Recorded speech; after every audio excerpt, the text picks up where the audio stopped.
odds market, I'm Dave Best. Fashion. This is Theo Goodman.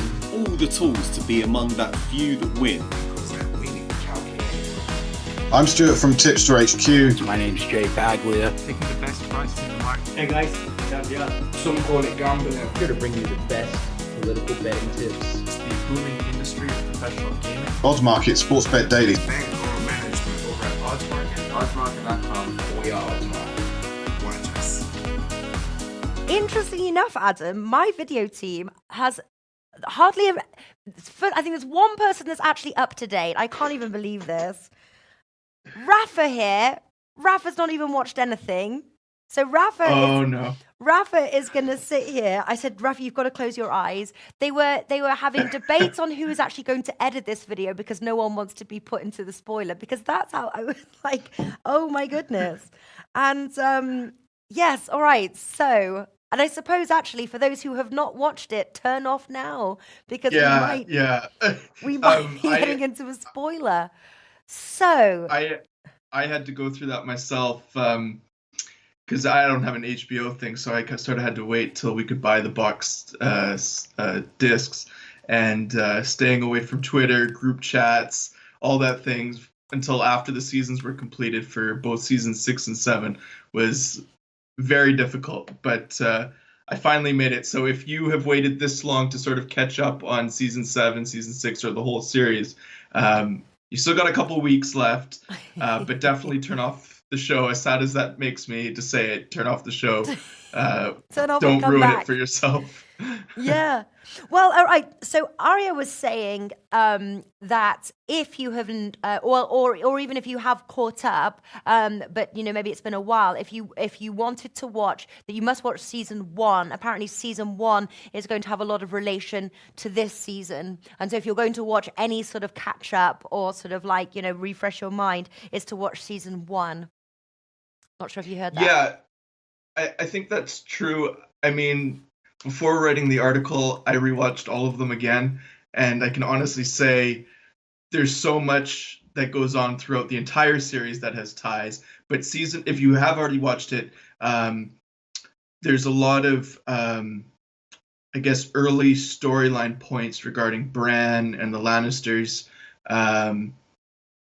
and Jon, of course, Daenerys. Like all the main characters, they all have key foundations in the opening season that should be tying up finally here. So it's not a bad idea to brush up on it, of course. And if you're trying to handicap the markets, the prop markets, then I definitely recommend it. Yes. Well, luckily we have you here for that. So just in case, I did ask. So I asked Sophia in video. She said that she did the whole catch up. I said, how long did it take? And she said it took a month, and because that wasn't binge watching. So I was like, it's kind of like a commitment, but a good one. Yeah. So I was speaking there. I said, right, let me just recap, because I've watched it, and we would wait like it's on HBO, and we watch it like once a week, because normally I like to like build it up a little bit because you're left at like the cliffhanger. You got to discuss it afterwards too with everybody right? Exactly. So yes, so obviously right at the end, and then now obviously really do turn off, because this is right, this is, if you've watched it, right? You're just double checking, you watched it right till the end. Yeah. Yeah, okay, cool. All right. Because it was looking like the Queen of the Dragons was the one until she lost a dragon to the Night People. The White Walkers, to the White Walkers, and you were thinking that she's got the Unsullied, she's got like the Targaryens, like you're like she's the one that's going to win all of this, even though the White Walkers are pretty scary and strong. Because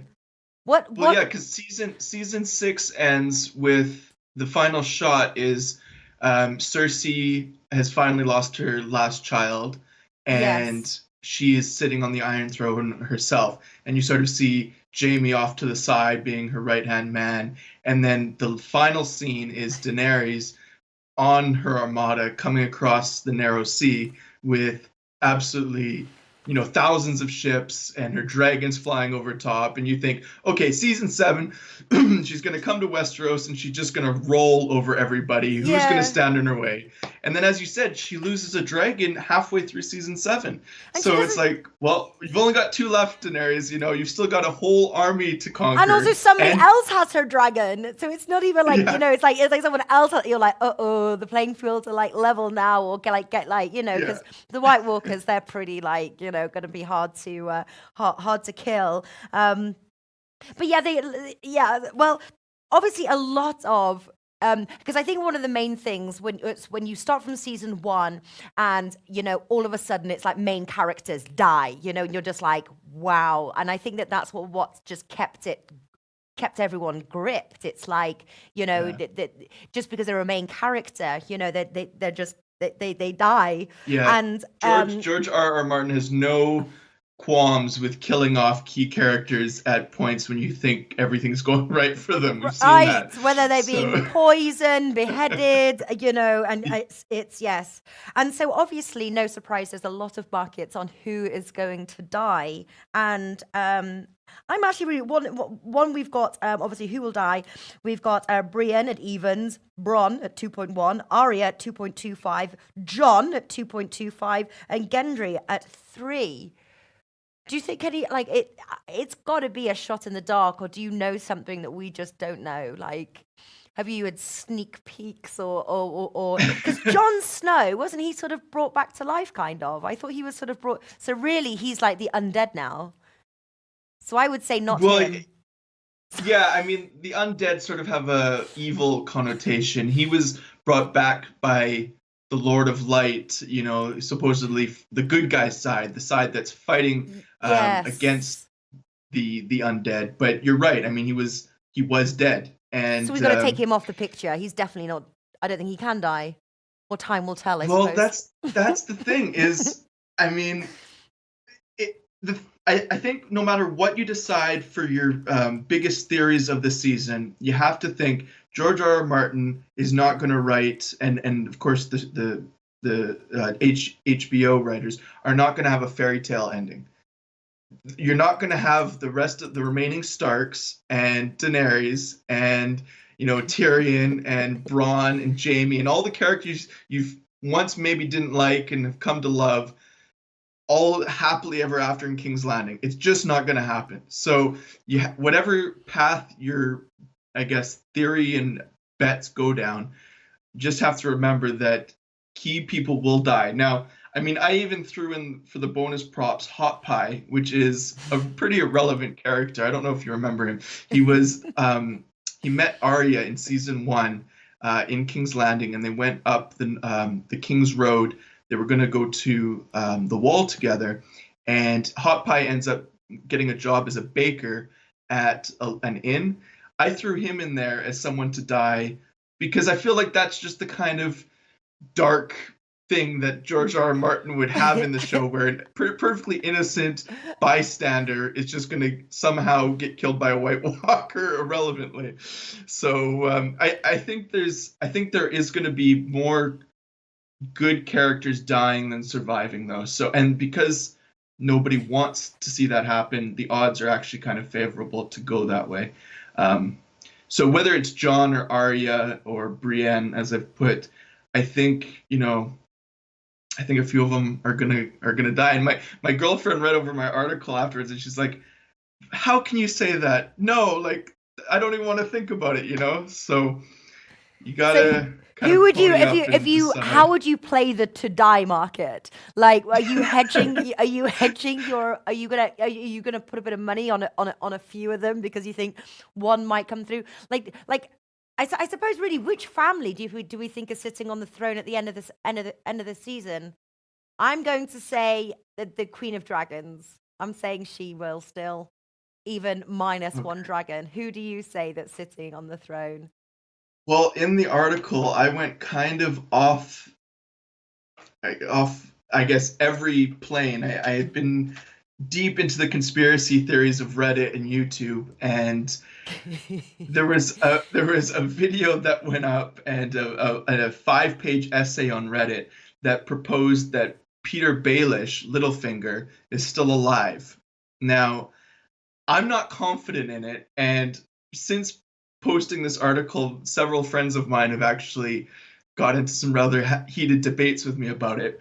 But I put him at 19-1 to sit the Iron Throne. Now, I would say it's probably not going to happen. My biggest inkling is that the Iron Throne and all of King's Landing is sort of going to be leveled in some great war by either the dragons or the Night King or something. But I think it's going to be some outsider. I don't think we're going to see Daenerys or Jon, because I don't think, even though Daenerys wants to, I think it's too picture perfect of an ending. And yeah, do you like think we'll be left with one of those? Like, don't do that. Like, to have like Peter Baelish, like I don't know. And I think, and then the current one's Cersei, and to have them on, it would just be like, oh, because they're there at the moment, so that wouldn't be kind of cool either.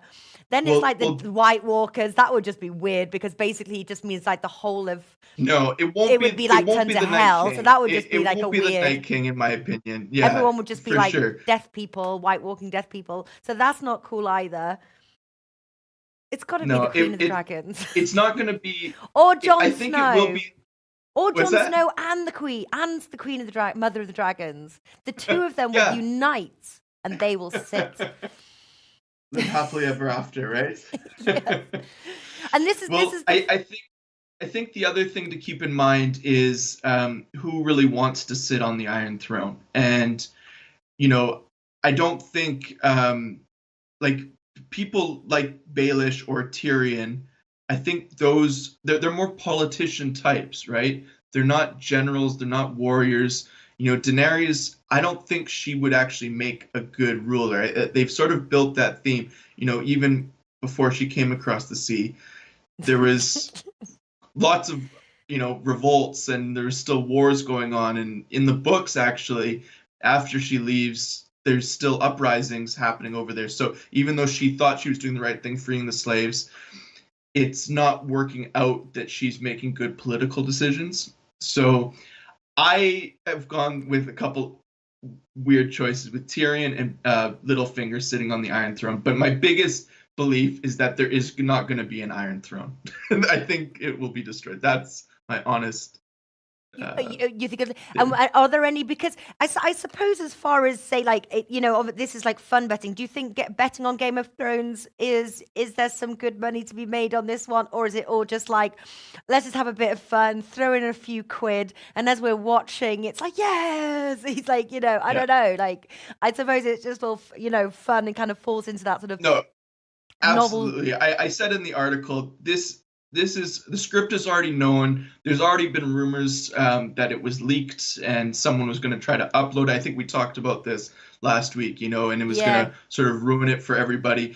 I think at the end of the day, this is strictly just a recreational. I put 100 quid down over 15 different bets, so, but over 15 bets, so it's very small sizing, 5, 10, 15 pounds, just keeping it recreational, because it's purely shots in the dark, and it's a 6 episode season. It's not going to close all the ties that it opened like the books will. So I really just believe, have some fun with it, take some long shot odds, and see if you can pay for beers to go watch it at the pub with friends or something like that. Like, don't get too carried away with thinking that you can get insider information and increase your bankroll. That's not what we're doing here. Well, listen, we'll run through. So I'm just on some odds here. Game of Thrones, who will rule Westeros? So Bran Stark at 2.25, Sansa Stark at 6. Then it goes Jon Snow 6.5, and Peter Baelish at 9. So you're what? You're going for the long odds of Peter Baelish. Well, yeah, Peter Baelish at I think it was Unibet, was it? Yeah, I got him at Betway. Sorry, I got him at 19. See, I wonder whether something's been leaked here, because Cersei Lannister to die now is 1.02. Someone knows something. Yeah. She's not expected to live. Another fun market you might want to look at is who is going to kill Cersei Lannister. And there was a prophecy, I think it was the prophecy, that she would die to her younger brother. Now, both of her brothers are younger than her. Jaime is her twin, slightly younger, and obviously Tyrion. Now, there's also theories that Tyrion is maybe a Targaryen. Like, there's theories about absolutely anything, really. But so I would say Jaime to kill Cersei is not a bad bet, considering how season 7 ended. I'll just refresh your memory. Jaime told Cersei that he was going to go help the Northmen fight the White Walkers, and Cersei looked like she was going to order the Mountain to strike him down right then. So I don't know who's going to kill Cersei. I think there's a good chance it's Jaime, but given how many people want to kill her, I think it might be worth a long shot. You know, Arya has Cersei on her list. Oh yeah, and she's going through that list. Remember? Yeah. So you know, that's a good market though. And I was actually looking today. Betway has a build your own bet thing, and there was some crazy ones here. Cersei Lannister to get turned into a White Walker at 6.0. The Hound and the Mountain both to get eaten by dragons at 34.0. You know, these are just. Would I bet those ones in particular? No, but it's just it's about having some fun with a show that you love, and it's the final season, so. You know, I don't bet these types of things often, and I've never bet TV show markets. So first time for I'm in the dark everything. here too. I can't believe it's only six episodes though. That seems a bit but short 2 hours and stuck, each. doesn't it? We've waited because I think the last time the Game of Thrones was on was I was pregnant, which was like 2 years ago. So that was like a long. I remember being pregnant, thinking, "Oh, this is nice." I timed this one well. I got Game of Thrones, could sit, put my feet up. I was like, "Nice." Yeah, maybe you need to have another go on mat leave again, Nat, for this final season. But I was going to say the 6 episodes are 2 hours each, so you're watching 6 movies essentially over that time. Wow. So it is still 12 hours. Okay, cool.